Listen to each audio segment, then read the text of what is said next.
Assalamualaikum warahmatullahi wabarakatuh. Waalaikumsalam warahmatullahi wabarakatuh. Bismillahi walhamdulillah. Wassalatu wassalamu ala sayyidina Rasulillah wa ala alihi wa sahbihi wa mawalah. La hawla wa la quwwata illa billah, amma ba'du. Saudara-saudara kaum muslimin yang berbahagia, di dalam kehidupan ini kita senantiasa mengambil iktibar, contoh dan teladan dari orang-orang sebelum kita. Itu sebabnya kepada baginda Nabi kita Muhammad sallallahu alaihi wasallam Allah Subhanahu wa taala menjelaskan cerita para nabi sebelum beliau dalam ayat "Tsumma naqussu 'alaika min amba'ir rusuli ma nusabbitu bihi fu'adak." Demikianlah kami ceritakan kepadamu wahai Muhammad sebagian dari kisah para rasul-rasul sebelum kamu yang dengan itu akan memperkuat hatimu, meneguhkan keyakinanmu dan memantapkan pendirianmu. Inilah manfaatnya belajar dari sejarah. Jadi jangankan kita, baginda Nabi sendiri pun oleh Allah Subhanahu wa taala diceritakan sejarah para nabi sebelum beliau yang dimusuhi oleh umatnya, yang dicaci maki oleh kaumnya, yang terusir dari kampung halamannya, bahkan sampai ada yang terbunuh oleh umatnya. Itu seluruhnya merupakan iktibar manusabbitu bihi fu'adak, untuk memantapkan langkahmu, meneguhkan keyakinanmu dan menguatkan pendirianmu menghadapi perjuangan ini. Sehubungan dengan itu, pada pertemuan kali ini Al-Fakir ingin menyampaikan satu cuplikan kecil dari kehidupan seorang sahabat utama baginda Nabi, yaitu Sayyidina Umar ibn al-Khattab radhiyallahu anhu. Beliau adalah Umar bin Khattab bin Nufail bin Abdul Uzza dari suku Quraisy golongan Bani Adi. Perawakannya tinggi, kekar dan gagah, melambangkan sifatnya yang pemberani, tegas, dan tidak pernah kenal takut kepada siapapun. Sebelum mendapat hidayah, Umar bin Khattab termasuk orang yang berdiri di barisan orang-orang yang memusuhi umat Islam. Ia terperangkap dalam tradisi jahiliyah, di mana gemar berperang dan bermabuk-mabukan juga merupakan hal-hal yang pernah dilaksanakan dalam kehidupannya sebelum beliau masuk ke dalam agama Islam. Oleh karena itu, dalam kehidupan beragama, hidayah merupakan sesuatu yang penting. Bagaimanapun banyaknya dosa dan kesalahan yang telah dilakukan oleh seseorang, tidak seharusnya menyebabkan ia putus asa dari rahmah Allah. Sebaliknya, bagaimanapun banyak kebajikan dan kebaikan yang sudah dikerjakannya, tidak perlu membuat dia besar hati, puas, bangga, apalagi menjadi lalai karenanya. Sebab kita belum tahu akan bagaimana ujung perjalanan dari kehidupan kita ini. Saudara-saudara, kisahnya pun masuk Islam merupakan peristiwa yang menarik. Pada satu hari, dengan pedang terhunus, Umar bin Khattab menuju Darul Arqam, tempat di mana baginda Nabi biasa berkumpul dengan para sahabat. Melihat mukanya yang beringas, matanya yang nanar, orang sudah menyangka dan mengerti ini tentu akan terjadi pembunuhan. Dalam perjalanan menuju Darul Arqam, Umar bertemu dengan Nuaim bin Abdullah. Nuaim bertanya, "Ya Umar, mau kemana ente?" "Mau membunuh itu, si murtad itu," kata. "Si murtad yang mana?" Yang mana lagi? Itu yang memecah belah kita, yang menghina berhala-berhala kita, yang menjelek-jelekkan nenek moyang dan keturunan kita. Siapa lagi kalau bukan Muhammad? Kata Nuaim Umar, enggak salah. Tidak salah lagi. Salah Umar. Salah kenapa? Apa kamu enggak malu? Kamu mau pergi membunuh Muhammad, sementara adikmu sendiri Fatimah, dia sudah termasuk salah seorang pengikut Muhammad. Mendengar ini, muka yang memang tadinya sudah marah dan merah, tambah jadi kelabu. Bukan main mangkelnya Umar bin Khattab. Orang lain dia musuhi, orang lain dia kejar-kejar. Ini malah adiknya sendiri menjadi pengikut dari baginda Nabi. Tidak jadi menuju Darul Arqam, dia berangkat ke rumah adiknya Fatimah. Adapun di rumah Fatimah sedang berkumpul Fatimah, suaminya Sa'id bin Zaid, dan seorang sahabat Habbab ibnul Arad. Mereka sedang membaca Quran. Waktu itu Quran belum lagi dijilid macam sekarang, jadi masih merupakan suhuf atau lembaran-lembaran tercecer saja.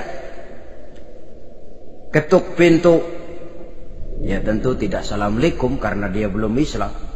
Tok tok tok. Siapa di luar? Umar.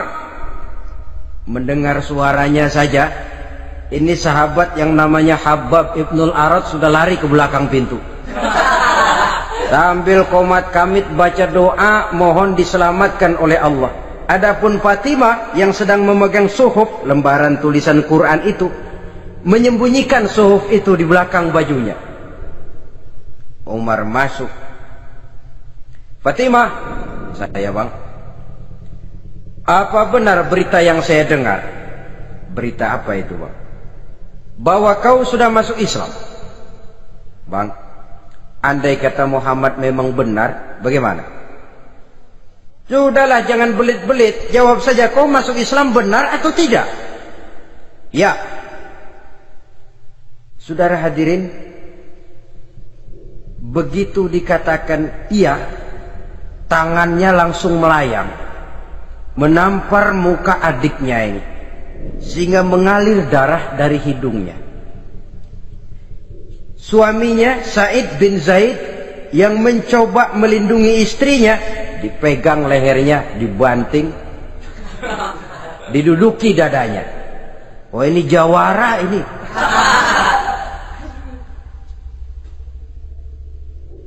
Namun pada saat sedemikian, suara kebenaran terpantul dari mulut Fatimah, adik dari Umar bin Khattab ini.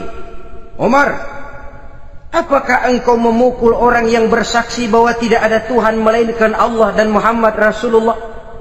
Apakah engkau menganiaya seseorang yang terpanggil untuk mengikuti kebenaran? Manusia macam apa engkau, Umar? Saudara, memang dia orang keras, tapi hatinya mudah menerima kebenaran. Sehingga mendengar kalimat adiknya ini tercenung dia sejenak, melongo, bengong kata anak sekarang.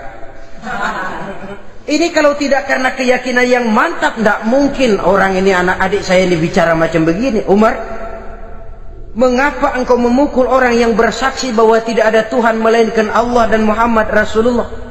Mengapa engkau pukul orang yang mengikuti kebenaran, menerima hidayah dari Allah? Begitu yakin dan mantapnya, walaupun di tengah satu hal yang sangat menakutkan. Siapa yang tidak takut orang Quraisy berhadapan dengan Umar bin Khattab yang dikenal sebagai singa padang pasir pada waktu itu? Malahan dia termasuk salah seorang jagoan. Di tradisi masyarakat jahiliyah itu ada satu pasar yang namanya pasar Ukaz. Tiap tahun di pasar itu diadakan pesta. Pertama pertandingan syair. Jadi penyair waktu itu jadi kebanggaan. Syair-syair yang menang itu digantung di dinding Ka'bah. Jadi setiap suku akan bangga kalau mempunyai ahli syair yang hebat. Nah, lalu diadakan juga lah perlombaan balap kuda, memanah, termasuk gulat. Lah Umar ini tiap kali pertarungan mesti menang. Belum pernah ada yang berhasil mengalahkan dia. Jawara. Saudara-saudara, mendengar adiknya begitu mantap hatinya, apalagi ketika adiknya berkata begitu, suhuf, lembaran yang disembunyikan di belakang bajunya tersembul. Apa yang kau sembunyikan di balik bajumu itu? Suhuf. Apa suhuf itu? Lembaran Al-Quran. Coba saya lihat. Enggak boleh. Kenapa? Kamu kotor. Orang kotor tidak boleh megang Quran. Saya mau lihat. Enggak boleh. Kalau kamu mau lihat, mandi dulu. Diturutinya permintaan adiknya itu. Lalu diambilnya suhuf tadi. Dia baca. Kebetulan ayat yang dibacanya ayat pertama dari surah Thaha yang berlanjut dengan ayat 14 pada surah yang sama. Dia baca, Bismillahirrahmanirrahim. Thaha ma anzalna ilaikal Qur'ana litashqa illa tazkiratan liman yakhsha. Thaha, tidaklah aku turunkan Al-Quran ini untuk bikin sukar manusia, melainkan merupakan pengingat bagi orang-orang yang takut kepada Allah. Lalu pada ayat ke-14, Innani anallahu la ilaha illa ana fa'budni. Sesungguhnya akulah Allah, tidak ada Tuhan melainkan aku, maka hendaknya hanya kepadakulah kamu menyembah. Wa aqimis sholata li dzikri, dirikanlah salat untuk mengingat aku. Inna sa'ata atiyatun akadu ukhfiha litujza kullu nafsim ma tas'a. Sesungguhnya kiamat itu pasti akan datang, yang sengaja waktunya kami tidak beritahukan kepada kamu semua, untuk kami balas segala setiap orang tentang apa saja yang telah mereka lakukan dalam kehidupan di dunia ini. Setelah membaca ayat ini, gemetar tangannya. Ah, ini sih nggak main-main ini. Ini belum pernah saya baca ajaran semacam ini. Tidak patut orang yang mempunyai kitab suci semacam ini dimusuhi. Ini sesuatu yang benar. Tergetar jiwanya. Hei Fatimah, Muhammad di mana Muhammad? Saya tidak akan memberitahu kepada kamu. Di mana? Saya tidak akan memberitahu. Lebih baik kau bunuh saya kalau memang maksudmu mau mencelakakan Muhammad. Sama sekali saya tidak akan mencelakakan dia, Fatimah. Kasih tahu saja, di mana dia? Darul Arqam. Bergegas dia menuju Darul Arqam. Di dalam Nabi memang sedang kumpul dengan para sahabat. Termasuk ada Sayyidina Hamzah yang juga terkenal jawara juga. Ketuk pintu. Ketuk pintu. Siapa di luar? Umar. Di dalam ini geger sebagian sahabat. Umar datang ini pasti bencana. Umar datang, wah, kalau istilah kampung, kerok dan urusan.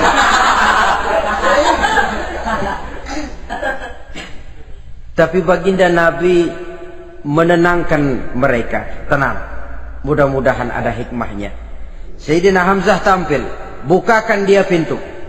Kalau niatnya baik, kita terima. Kalau niatnya tidak baik, saya paling depan. Dibukakan pintu. Begitu dibukakan pintu, Umar masuk merangkul baginda Nabi. Kemudian dengan tersendat, Ashhadu an la ilaha illallah wa ashhadu annaka ya Muhammad Rasulullah. Saya bersaksi tidak ada Tuhan melainkan Allah, dan saya bersaksi bahwa engkau hai Muhammad adalah utusan Allah. Sahabat takbir semua, Allahu Akbar, Allahu Akbar. Kegembiraan meliputi suasana ketika itu. Kenapa? Karena sebelumnya dikala Umar belum masuk Islam, dia merupakan ganjalan yang paling dikhawatirkan oleh umat Islam. Setelah dia masuk Islam, jelas merupakan satu keuntungan yang sangat besar. Dan dia tertarik kepada Islam bukan karena bujuk rayu orang, tidak karena diberikan harta, tidak karena diiming-iming oleh kedudukan tinggi, Tapi karena kebenaran, hidayah menembus hatinya melalui wasilah ayat dalam surah Thaha yang dibacanya melalui suhuf yang dipegang oleh adiknya tadi. Sejak saat itu berubah 180 derajat Umar bin Khattab radhiyallahu anhu. Tetapi tetap dengan sifatnya keras, tegas, dan tidak pernah kenal takut kepada siapapun. Cuma kalau sebelum Islam dia kerasnya kepada Islam, setelah dia masuk Islam muter arah kepada siapapun yang memusuhi Islam, dia bersikap keras, tegas, dan tidak pernah kenal takut. Bahkan setelah beliau masuk Islam, satu hari ketika di Darul Arqam kumpul-kumpul, waktu itu Nabi belum berdakwah secara terbuka karena pengikut masih sedikit. Sayyidina Umar usul, "Ya Rasul, ada apa Umar? Alasna 'alal haq fi mamatina wa mahyana?" Ya Rasul, bukankah kita ini berdiri di atas sesuatu yang benar? Bukankah mati kita, hidup kita untuk melaksanakan sesuatu yang benar? Bala ya Umar, betul Umar. Wallazi nafsi biyadih, innakum la'alal haq in muttum wa in hiyitum. Demi Allah Umar, kata Nabi, sesungguhnya kamu dan kita semua berdiri di atas kebenaran, hidup ataupun mati. Setelah mendapat jawaban begini, Umar masuk kepada tujuan pembicaraannya. Izan ya Rasul, fafimal ihtifal. Kalau memang begitu ya Rasul, kalau memang kita yakin kita berdiri di atas kebenaran, kita hidup karena kebenaran, kita mati pun memperjuangkan kebenaran, fafimal ikhtifa. Kenapa mesti ngumpet-ngumpet? Kenapa harus sembunyi-sembunyi? Wallazi ba'asaka bil haq, demi Allah ya Rasul, la takhrujanna wa la nakhrujanna ma'ak. Tuhan harus keluar menyampaikan Islam ini secara terbuka, dan kami akan mendampingi Tuhan dengan segenap jiwa dan raga. Sekali masuk Islam gak tanggung-tanggung. Yang kayak begini ini yang kita perlukan sekarang ini. Begitu masuk Islam nggak tanggung seluruhnya, jiwa dan raganya masuk Islam. Beliau yang pertama kali mengajukan ide, kenapa harus dakwah sembunyi ya Rasul? Wong kita berdiri di atas kebenaran, memperjuangkan sesuatu yang hak. Kalau kita mati, kita pun mati membela kebenaran. Kenapa mesti fafimal ikhtifa? Kenapa harus sembunyi-sembunyi? Mulai sekarang mari keluar ya Rasul, saya akan dampingi Tuhan, nyawa taruhannya. Saudara hadirin yang saya hormati, selalu dia tempat-tempat yang pernah dia melaksanakan maksiat sebelum dia Islam, selalu dia kunjungi sampai dia berkata, tidak ada tempat yang pernah saya melakukan kesalahan sebelum saya Islam yang harus saya tutupi dengan kebajikan setelah saya Islam sekarang ini. Bahkan ada satu riwayat menjelaskan beliau itu yang tinggi badannya, kekar perawakannya, gemetar orang ngadepin dia. Tapi beliau sendiri sangat mudah gemetar kalau sudah mendengar ayat-ayat Allah. Sehingga ada satu riwayat menjelaskan Sayyidina Umar itu setelah masuk Islam, kalau sholat kadang-kadang bila menoleh ke kanan beliau senyum, bila menoleh ke kiri beliau menangis berurai air mata. Ada orang bertanya, ya Umar, kenapa menengok ke kanan kau senyum, ke kiri kau menangis? Itulah kalau saya ingat jahilnya saya sebelum Islam. Adapun bila saya menoleh ke arah sebelah kanan saya tersenyum, teringat betapa dulu saya membuat berhala dari korma. Saya tumpuk-tumpuk, saya susun begitu rupa.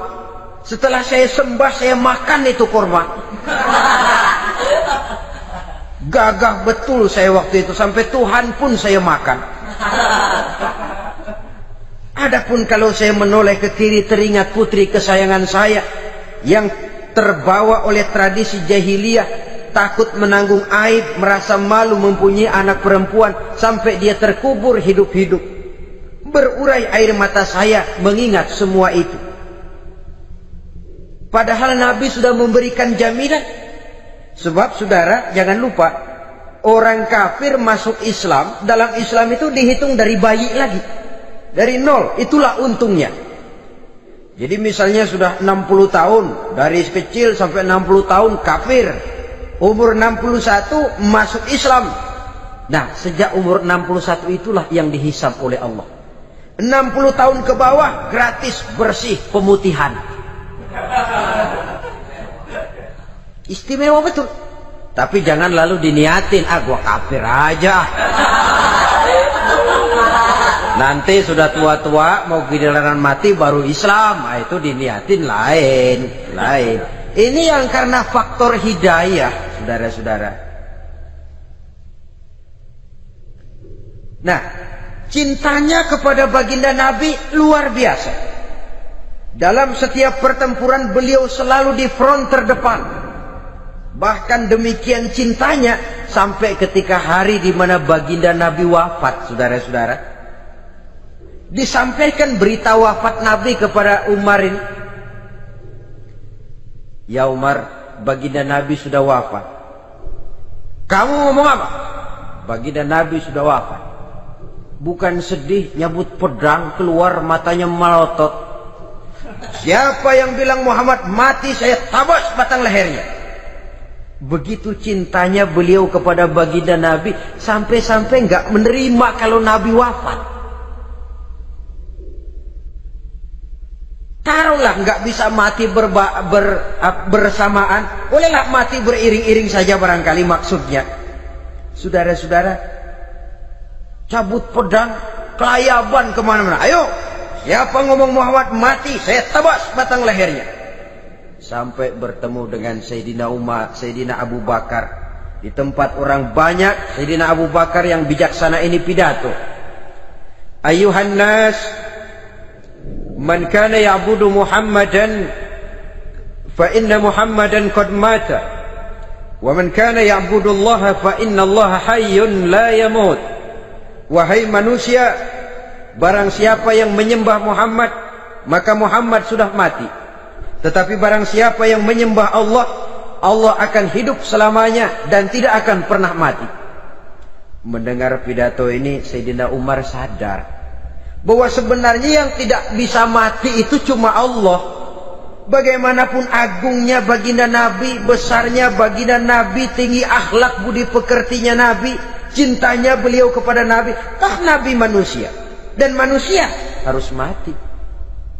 Kemudian dibacakan surah Ali Imran ayat 144.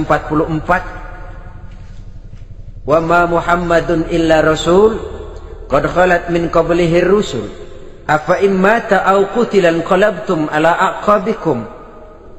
Muhammad tidak lain daripada manusia, telah datang kepadanya rasul. Apakah jika ia mati engkau kembali menjadi murtad atau mundur ke belakang? Mendengar ayat ini dibacakan, Sayyidina Umar sadar, berurai air matanya, menangis dalam kesedihannya. Ini cintanya yang demikian tinggi kepada baginda Rasulullah sallallahu alaihi wasallam.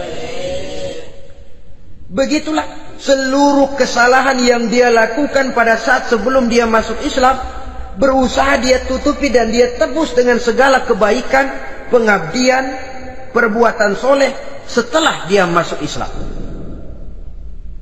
Sehingga diajarkan oleh baginda Nabi, ittaqillaha haitsu ma kunta wa atbi'i sayyi'atal hasanata tamhuha wa khaliqin nasa bi khuluqin hasanin. Bertakwalah kamu kepada Allah, kata Nabi, dimanapun saja kamu berada.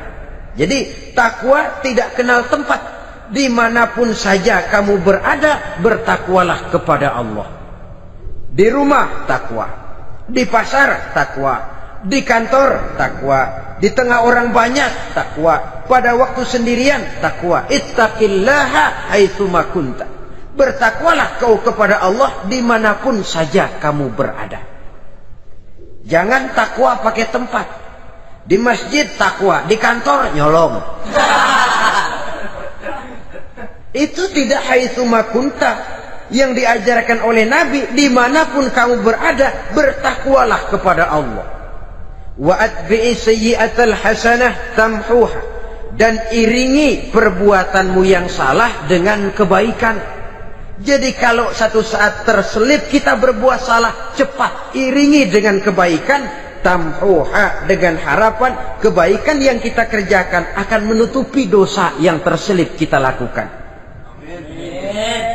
Ngomongin orang, astagfirullahaladzim, banyak istighfar. Istighfarnya mudah-mudahan bisa nutupin dosa karena ngomongin orang. Tapi jangan lalu tambah sulap, ngomongin orang istighfar, terus ngomongin lagi istighfar lagi. Itu tentu tidak bisa dengan cara begitu. Barangkali terselip pernah mengambil harta orang tanpa alasan yang hak, imbangi dengan rajin sedekah misalnya. Barangkali pernah menyakiti hati orang, imbangi dengan perbuatan yang bisa menyenangkan hati orang lain. Itu namanya mengiringi perbuatan yang bersifat salah dengan kebajikan. Ini yang dilakukan oleh Sayyidina Umar. Setiap pelosok hampir dia datangi, tempat-tempat di mana dia pernah melakukan kesalahan sebelum Islam, di sana dia tegakkan kebajikan dan kebaikan. Kegagahannya, keperkasaannya, keberaniannya sepenuhnya bulat-bulat sudah diwakafkan untuk kepentingan Islam. Saudara hadirin yang saya hormati, diperlukan orang-orang yang punya keberanian macam Sayyidina Umar. Berani karena panggilan hidayah, bukan berani babi. Babi berani juga babi, cuman nyeruduk. Artinya berani yang tanpa pertimbangan. Berani yang tanpa pertimbangan pada akhirnya akan menyulitkan kita sendiri. Beliau gagah, beliau berani, beliau punya kekuatan, beliau punya wewenang, dan itu dimanfaatkannya untuk menjadi backing baginda Nabi kita Muhammad sallallahu alaihi wasallam. La takhrujanna wa la nakhrujanna ma'ak ya Rasul. Rasul, keluar, sampaikan dakwah secara terbuka. Saya akan mendampingi Tuhan. Jika ada yang ganggu Tuhan, saya paling depan. Backing yang mendampingi Rasul untuk menyampaikan risalah Islamiyah ini. Saudara hadirin yang saya hormati, wa khaliqin nasa bi khuluqin hasanin, kata Nabi, dan pergaulilah manusia dengan akhlak yang baik, karena dengan ini kau bisa mengambil hati orang. Dalam hadis lain katakan, innakum la tas'una an-nasa bi amwalikum walakin yas'uhum minkum bastul wajhi wa husnul khuluq. Kamu tidak akan bisa menyenangkan orang banyak dengan hartamu, tapi kamu bisa ambil hati mereka dengan budi pekerti yang luhur dan muka yang manis. Dengan harta belum tentu kita bisa menyenangkan semua orang, tapi budi pekerti yang luhur, muka yang manis, itu yang akan bisa membuat kau menyenangkan orang banyak.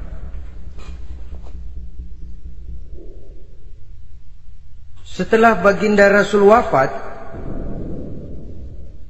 pernah ketika berkumpul, Sayyidina Abu Bakar berkata kepada Sayyidina Umar, "Ya Umar, saya baiat kamu untuk menjadi khalifah." Jawab beliau, "Sayalah yang akan membaiat Tuan. Tapi Anda lebih utama dari saya Umar. Keutamaan saya akan saya berikan kepada Tuan untuk mendukung kekhalifahan Tuan." Di sini kelihatan wataknya yang tidak ambisius, gagah, berani, perkasa, tapi tahu diri, nggak nyelonong, tidak menggunakan kekuasaannya, kegagahannya untuk maksud yang sewenang-wenang. Oleh karena itu, setelah Sayyidina Abu Bakar wafat, beliau dilantik menjadi khalifah. Keluarlah pidatonya yang terkenal, "Ayyuhan nas, inni qad wullitu alaikum walastu bi khairikum." Hai manusia, aku telah dipilih menjadi pemimpin kamu, padahal aku bukanlah orang yang terbaik di antara kamu. Kalau tidaklah karena aku melihat keutamaan, keteguhan yang dapat melindungi kalian, berat rasanya aku memikul amanah ini. Sebab apa? Alangkah beratnya menunggu datangnya perhitungan di akhirat nanti terhadap Umar. Ini yang jadi motifnya memegang jabatan khalifah. Sungguh berat bagi Umar menunggu datangnya saat perhitungan, sehingga seolah-olah kalau bisa lah jadi Umar bin Khattab saja, jangan jadi khalifah kalau bisa. Tapi moya umat sudah kadang memilih. Sehingga benar kalau dalam satu hadis Nabi pernah mengajarkan jangan memberikan satu jabatan kepada orang yang memintanya. Sebab orang kalau sudah minta jabatan, apalagi pakai jilat-jilat, pakai upeti-upeti, tentu ada tendensinya. Ada batu di balik udang. Kalau udang di balik batu kan mungkin nggak kelihatan, tapi kalau batu di balik udang kelihatan betul itu. Ada maunya, ambisinya. Jangan memberikan satu jabatan kepada orang yang memintanya. Seakan di batinnya Sayyidina Umar menyesali. Kenapa Umar nggak jadi Umar saja, kok mau jadi khalifah gitu. Alangkah berat perhitungan buat saya di akhirat nanti. Nah, setelah jadi khalifah, sebagai satu i'tibar, saya akan mencoba mengemukakan beberapa sifatnya yang menonjol untuk pelajaran buat kita semua. Pertama, sikapnya terhadap keluarganya setelah beliau menjadi khalifah. Kedudukan sebagai keluarga Umar bin Khattab bukan merupakan kedudukan istimewa. Itu ditanamkan betul kepada keluarganya. Jangan karena bapakmu khalifah, lalu mentang-mentang anak khalifah kau merasa dapat fasilitas, merasa bisa berbuat semau-maumu. Kau harus punya tanggung jawab dan beban moral, memberikan contoh yang lebih baik kepada rakyat. Ini yang ditekankan kepada keluarganya. Kalau beliau mau mengeluarkan undang-undang, undang-undang itu lebih dahulu dibicarakan di tengah keluarganya, kumpul anak-anaknya. Ini akan ada undang-undang begini. Siapa di antara kalian mau mentaati, persilakan. Yang tidak pun persilakan. Tapi saya ingatkan, kalau ada dari keluarga Umar yang melanggar peraturan yang saya keluarkan ini, saya akan menghukumnya 2 kali lipat karena dia keluarga saya. Menghukumnya 2 kali lipat karena dia keluarga saya. Jadi bukan mentang-mentang anak babe lalu kebal hukum. Tidak. Siapa yang diantara kalian melanggar peraturan ini, akan aku kenakan hukuman 2 kali lipat karena dia keluargaku. Nah, saudara hadirin yang saya hormati, lalu berwibawa, dijaga betul keluarganya. Suatu hari beliau datang ke rumah putranya Abdullah bin Umar. Ketika masuk dilihatnya Abdullah bin Umar sedang makan daging. Makan daging. Merah muka Umar. Mentang-mentang anak khalifah ya, mentang-mentang anak Amirul Mukminin ya, kamu makan daging. Lihat tuh rakyat kita masih banyak yang kelaparan, makan daging, makan roti keras.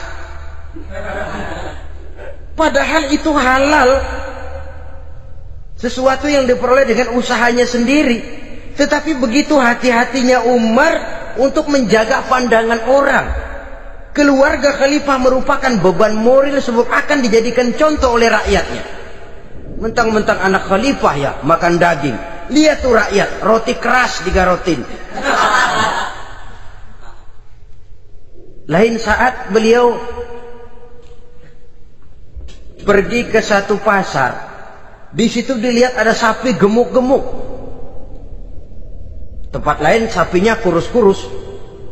Tanya, ini yang gemuk-gemuk sapi siapa? Sapi Abdullah bin Umar. Sapi anaknya. Panggil Abdullah bin Umar, suruh sini. Datang anaknya. Abdullah bin Umar, bagaimana ceritanya sampai ini? Begini Baba. Dahulu itu dengan uang saya beli sapi kurus-kurus. Lalu saya rawat.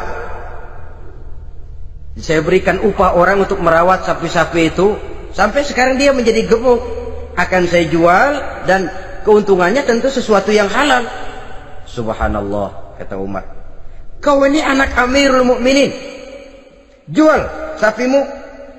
Ambil modalnya, untungnya, masukkan baitul mal untuk urus kepentingan orang Islam.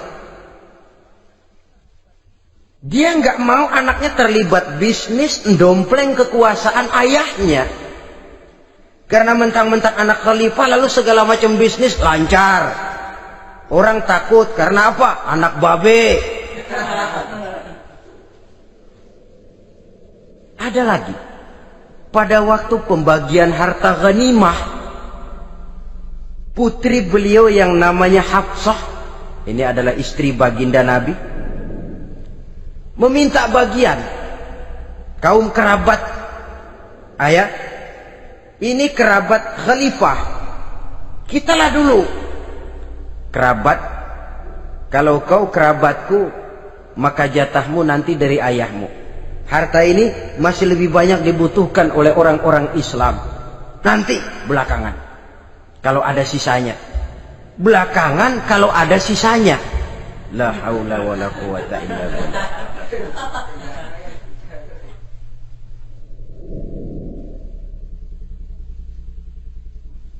Saudara hadirin, itu terhadap keluarganya. Kemudian apa sifat-sifat yang menonjol dari kepemimpinannya? Pertama, kesederhanaannya. Beliaulah satu-satunya khalifah, Amirul Mukminin, setingkat presiden kalau sekarang, yang punya jubah cuma 2 dan 1 pun punya anaknya. Tambelan lagi. Pernah sholat Jumat terlambat, beliau naik mimbar untuk khutbah, sebelumnya minta maaf dulu. Saudara-saudara, maaf saya terlambat nungguin baju kering. Seorang khalifah nungguin baju kering. Sederhana dalam kehidupannya. Mari kita ambil satu cerita lagi. Pada waktu beliau jadi khalifah, yang diangkat jadi gubernur di Mesir adalah Amr bin As. Amr bin As hidupnya lebih mirip kaisar. Istananya besar, pakaiannya bagus-bagus. Nah, yang paling mengganggu pikiran Amr bin As, di sebelah istananya ini ada gubuk reot, kepunyaan orang Yahudi lagi. Ini nggak pantas bener, masa di samping istana gubernur ada gubuk reot. Orang Yahudi lagi yang punya.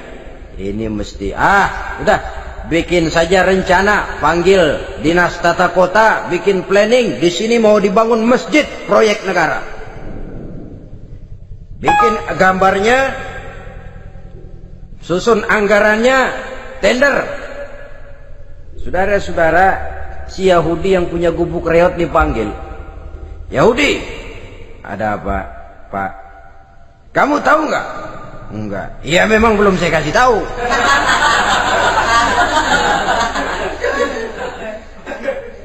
Ada apa, Pak?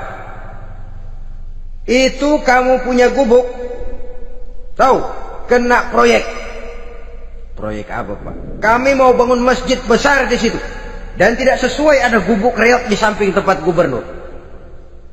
Jadi maksud Bapak, gubukmu, tanah-tanahnya mau saya bebaskan, saya beli. Enggak mau, Pak, saya enggak mau jual. Saya bayar 2 kali lipat. Enggak mau. 3 kali lipat, 6 kali lipat juga enggak mau, Pak.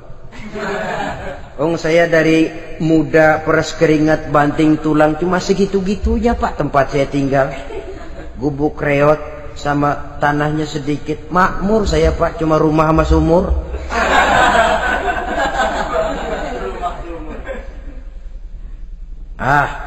Ini Yahudi kelewatan juga. Akhirnya turun perintah, sudah, kalau dia nggak mau dibebaskan, gusur saja, tarik, ambil bulldozer, digusur. Yahudi ini berurai air matanya. Aduh, begini jadi rakyat kecil, udah jatuh ketiban ember lagi. Tapi pikir-pikir Amr bin As kan bukan yang paling atas. Dia kan cuma pejabat, masih ada atasannya lagi. Lapor, lapor. Yahudi ini berangkat ke Madinah. Bayangkan dari Mesir ke Madinah. Jalan. Di sepanjang jalan dia berpikir, fikir membanding-banding. Kalau gubernurnya saja istananya begitu mewah, apalagi khalifahnya. Kalau gubernurnya galak main gusur, apalagi khalifahnya. Dan saya bukan orang Islam, apa dia lemin ngadu? Apa dapat tanggapan? Berangkat dia sambil harap-harap cemas. Sampai di pintu kota Madinah, dia temui orang lagi tidur di bawah pohon korma. Selamat siang Pak. Ada apa? Pak. Apa? Mau lapor. Lapor apa? Bapak tahu Khalifah Umar bin Khattab? Tahu? Istananya di mana Pak? Istananya di atas lumpur. Di atas lumpur. Di atas lumpur. Pengawalnya banyak Pak. Banyak. Siapa Pak? Yatim piatu, janda-janda tua, orang-orang miskin, orang-orang lemah. Itu pengawalnya. Pakaian kebesarannya apa sutra apa Pak? Pakaian kebesarannya malu dan takwa. Saya nggak ngerti Pak. Itulah Umar bin Khattab. Lalu orangnya sekarang di mana Pak? Di depan ente. Rupanya yang dia tanya itulah orangnya. Gemeter Yahudi ini, keringat bercucuran. Coba, istananya di atas lumpur. Sebab beliau berprinsip, bagaimana saya bisa menghayati nasib rakyat kalau saya tidak merasakan apa yang mereka rasakan? Bagaimana saya nggak bisa tahu sakitnya lapar kalau saya belum pernah kelaparan? Itu prinsipnya. Istananya di atas lumpur. Para pengawalnya yatim piatu, janda-janda tua, orang-orang miskin, orang-orang lemah dan tidak mampu. Dan pakaian kebesarannya malu dan takwa. Kamu dari mana? Dari Mesir Pak. Ada apa?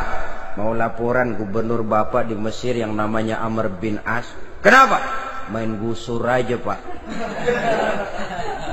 Ceritanya? Iya, dia mau bangun masjid. Kebetulan di areal itu saya punya tanah sama gubuk segitu-gitunya. Saya nggak mau dibeli, digusur Pak. Saya mau mencari keadilan. Begini.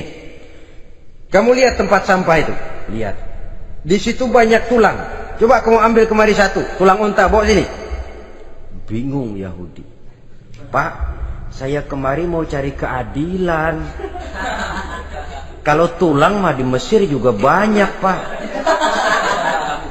Sudahlah, pokoknya kau ambil saja tulang itu. Dicoker-coker dapat dikasih. Tulang itu digaris lurus oleh Sayyidina Umar dengan ujung pedang. Red. Nah, nih, kau bawa kepada Amr bin As. Makin bingung itu Yahudi. Suruh bawa tulang cuman digaris. Nanti saya ngomong apa Pak? Sudahlah, kasih saja. Pulang dia. Sampai di Mesir. Tuan Gubernur, ada apa? Saya baru menghadap khalifah. Kemudian beliau sampaikan ini, dikasih tulang. Amr bin As melihat tulang ada goresan lurus dengan ujung pedang, gemetar. Badannya keluar keringat dingin. Panggil kepala proyek. Proyek batal. Masjid nggak jadi didiriin. Itu gubuk Yahudi diriin lagi. Ini Yahudi makin bengong.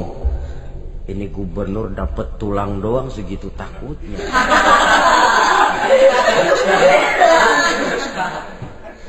Ada apa sebenarnya Tuan Gubernur? Kamu tahu? Ini nasihat pahit buat saya dari Amirul Mukminin Umar bin Khattab. Seolah-olah beliau bilang, hai Amr bin As, jangan mentang-mentang sedang berkuasa ya. Pada suatu saat kau akan jadi tulang-tulang kayak begini. Maka mumpung kamu masih hidup dan berkuasa, berlaku lurus dan adillah kamu seperti lurusnya garis di atas tulang ini. Red. Lurus, adil, jangan bengkok. Sebab kalau kamu bengkok, nanti aku yang luruskan pakai pedangku. Siapa yang nggak ngeper digituin? Sampai akhirnya apa? Kata si Yahudi, Pak, kalau begitu Islam adil ya. Adil. Kalau gitu biarin dah Pak, tanah saya. Mau kamu jual? Bukan saya jual Pak, saya kasih aja dah. Campur gubuk-gubuknya, ambil aja dah.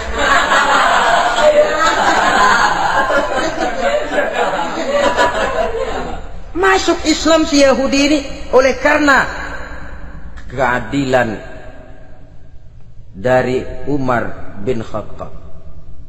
Begitulah kesederhanaan hidupnya. Sampai saudara, yang ironi betul,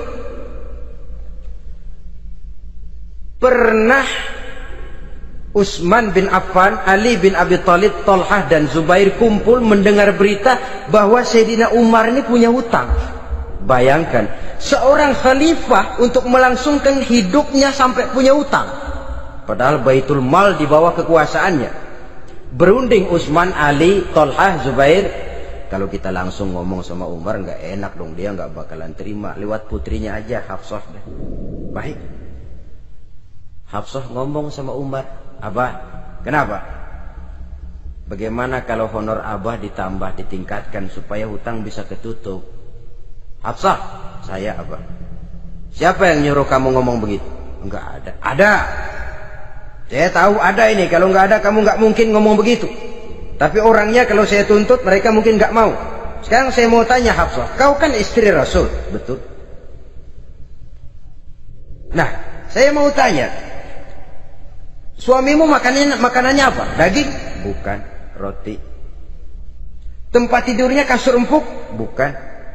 Kain kasar yang kalau musim panas kami bentangkan, kalau musim dingin separuh buat tidur, separuh buat selimut. Pakaian yang dibelikan untukmu berapa banyaknya?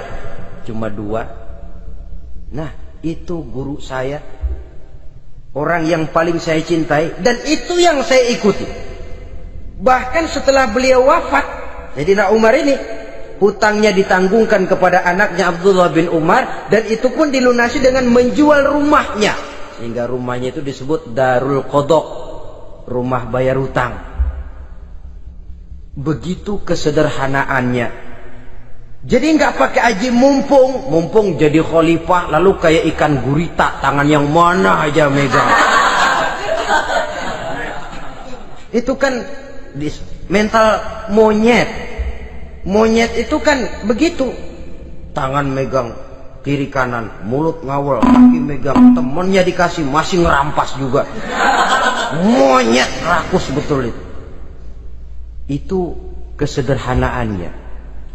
Kenapa kesederhanaan ini timbul? Karena sikap zuhudnya. Zuhud itu tarkud dunia li ajlil akhirah. Orang yang mengambil dunia hanya yang diperlukan dengan lebih mengutamakan kehidupan akhirat. Watak zuhudnya yang sangat menonjol. Dialah pahlawan yang paling berani di medan perang. Dialah imam yang paling khusyuk di masjid. Dan tidak jarang kalau sholat sendiri, begitu membaca ayat yang menceritakan neraka, nangis berurai air matanya. Saudara hadirin ma'asyiral muslimin rahimakumullah. Jadi kesederhanaan dan kezuhudan ini bukan lewat teori disampaikan oleh Umar, bukan lewat penataran seluruh aparat, tidak, lewat contoh konkret. Inilah saya, contoh sederhana dan zuhud. Bagaimana saya akan bisa merasakan penderitaan kalau saya sendiri tidak pernah menderita? Bagaimana saya akan tahu sakitnya lapar kalau saya belum pernah kelaparan? Maka tanpa penataran, tanpa upgrading segala macam, berhasil karena prinsip keteladanan. Beliau jadi contoh utama. Dan sumber utamanya tentu tidak lain karena contoh dari baginda Nabi besar Muhammad sallallahu alaihi wasallam. 2, sederhana. Yang kedua, zuhud. Yang ketiga, sifat yang menonjol dari kekhalifahannya adalah adil. Kalau sudah bicara soal hukum, dia tidak pernah kenal kompromi. Adalah seorang pemuka Nasrani masuk Islam, namanya Jabalah bin Aiham. Ketika dia bikin haji, kain ihramnya keinjak orang Arab yang hitam, Badui. Jengkel, dia merasa bekas tokoh, enak aja nih orang udah jelek nginjak lagi. Ditempeleng orang tadi. Orang ini lapor kepada Umar. Panggil Jabalah bin Aiham. Panggil. Kau ditampar? Betul Khalifah. Tampar dia. Tampar lagi. Dipukul orang itu di depan Sayyidina Umar. Jadi tidak karena kau ini bekas kepala suku, kau ini bekas orang terhormat, lalu ada kebijaksanaan yang tidak bijaksana. Kebijaksanaan yang akhirnya jadi tidak bijaksana. Dan itu memang sudah dimulai dengan memblokir keluarganya. Tidak satu keluarganya pun yang boleh mempunyai perasaan bahwa menjadi keluarga khalifah merupakan fasilitas dan keuntungan. Kau jangan makan di atas punggungku. Kau jangan menikmati fasilitas di atas keringatku. Dan tidak ada keinginan mewariskan jabatan khalifah kepada anak-anaknya. Pernah beliau musyawarah, saya bingung, kenapa khalifah? Gubernur Kufah ini sulit nyari orang. Diangkat yang lemah, rakyat ngeluh. Diangkat yang keras, rakyat juga ngeluh. Ada calon khalifah. Kalau ini mah nggak salah lagi nih buat gubernur Kufah. Siapa? Abdullah bin Umar, anak beliau sendiri. Melotot matanya. Jangan macam-macam kau. Cukup satu orang Umar memegang jabatan. Kalau berhasil, kami keluarga Umar sudah merasakannya. Kalau gagal, cukup kegagalan seorang Umar. Tidak berusaha mengorbitkan anaknya, wah anak babe diangkat jadi ano. Tidak, malah diblokir. Cari yang lain. Tapi Abdullah bin Umar cukup syarat ya khalifah. Dia orang bertakwa dan soleh. Yang takwa dan soleh bukan cuma anak Umar. Anak orang lain juga banyak yang takwa dan soleh. Itu prinsipnya. Sehingga ketegasannya ini membuat orang jadi sungkan. Dan tidak seorang pun berani kirim-kirim upeti hadiah. Pernah itu ada pejabat dari Azerbaijan kirim makanan, kue, mending apa? Kue. Gitu dicicipi enak. Enak juga ya kue ini. Enak khalifah. Ini di sana apa makan rakyat biasa? Bukan, ini makanan orang-orang fit. Nah, dibungkus lagi itu kue. Dibungkus. Ontamu mana? Di luar. Ambil, bawa pulang, serahkan lagi kepada gubernur di sana, kasih tahu salam dari Umar bin Khattab. Kenyangkan dulu rakyat dengan makanan seperti ini. Kita belakangan. Jadi kalau rakyat lapar, saya orang pertama yang akan merasakan kelaparan. Tapi kalau rakyat makmur, biarlah saya menjadi orang terakhir yang kenyang. Kan bagus prinsip itu. Jikalau rakyat kelaparan, saya akan jadi orang pertama yang merasakan lapar. Tapi kalau rakyat makmur, biar saya jadi orang terakhir yang kenyang. Jangan dibalik. Pada saat rakyat kelaparan, dia kekenyangan. Dan selanjutnya, sikap keadilannya ini, saudara-saudara, menyebabkan hukum lalu jadi berwibawa. Pernah beliau jalan-jalan di lorong kota Madinah, di tempat yang namanya Hara bersama Aslam. Ada ibu-ibu, anaknya nangis, lapar ma, sabar dikit lagi matang katanya. Emang tuh ibu lagi ngerebus, bunyi air ngegulak, luguk. Umar lihati dari jauh, belum juga matang. Nih anak dari nangis, lapar, sampai capek nangis, sampai tidur. Anak tidur, Umar samperin, Bu, emang masak apa sih kok nggak bisa matang? Saya nggak masak apa-apa tuan. Itu pating kerubuk apa? Ketika dibuka ya cuma air saja. Subhanallah, ibu sudah ngebohongi anak ibu sendiri. Habis harus bagaimana tuan? Saya sudah nggak punya makanan untuk dimasak. Sementara perut nggak kenal kompromi. Jalan satu-satunya ya terpaksa anak saya bohongi. Saya bilang sebentar lagi matang, sampai dia tidur sekarang ini. Memangnya Khalifah Umar gimana sih ngurusi rakyatnya? Subhanallah, dia orang zalim. Dia yang memegang urusan kami, tapi dia nggak tahu nasib saya. Anak kelaparan, keluarga terlantar. Oh begitu. Iya. Zalim betul Umar bin Khattab itu. Kalau begitu ibu tunggu sebentar. Dia pulang bersama Aslam. menuju Baitul Mal. Dia ambil tepung 1 karung, dipikul sendiri. Dipikul sendiri. Kata Aslam, ya Khalifah, biar saya yang bawa. Jangan. Kenapa Khalifah? Apa kau kira kau sanggup mikul dosa saya di akhirat nanti? Biar saya yang mikul sendiri. Dia bawa ke tempat tuh ibu-ibu. Dia masakin sendiri. Nah bu, sudah matang, persilakan masak. Makan. Alhamdulillah Tuhan. Mudah-mudahan Allah memberkahi Tuhan. Tuhan lebih baik dari Umar bin Khattab yang zalim itu. Memang sebenarnya Tuhan siapa, kata tuh ibu? Saya. Iya. Saya ya Umar bin Khattab yang ibu bilang zalim itu. Gemetar si ibu. Gemetar si ibu. Tapi memang peka dan menghargai kritik orang. Tidak membungkam setiap orang yang nadanya sumbang atau berbeda. Kadang beliau berkata, saya khawatir karena orang terlalu segan dengan saya, lalu nggak ada yang berani negor kalau saya salah. Kan begitu biasanya. Karena sudah terlalu segan, lalu semuanya orang mau diaminin saja. Asal dibilang nggak benar, marah, jengkel. Lalu disingkirin, maunya diiyain, inge kulonuwun. Oke bos. Beliau bilang, saya khawatir kalau tidak ada orang yang mau menegur kesalahan saya jika saya terlanjur nanti. Tahu-tahu muncul orang, demi Allah, saya akan menegur Tuhan dengan pedang saya ini. Cerah mukanya, senyum bibirnya, alhamdulillah, anak muda, saya memerlukan orang macam kau. Yang berani berkata ya terhadap yang benar dan tidak terhadap yang tidak benar, apa dan bagaimanapun resikonya. Di sini kelihatan sikap beliau menghadapi orang yang berbeda pendapat. Keadilan, keberanian dan ketegasan, cepat menerima kebenaran merupakan serentetan dari sifat-sifat utama beliau sejak masuk Islam sampai menjadi khalifah yang kedua. Bahkan dengan jasa beliau, Islam kemudian tersebar menembus dinding Jazirah Arabia, memasuki Bizantium dan Persia, sehingga beliau juga dikenal sebagai periode Al-Futuhat Al-Islamiyah.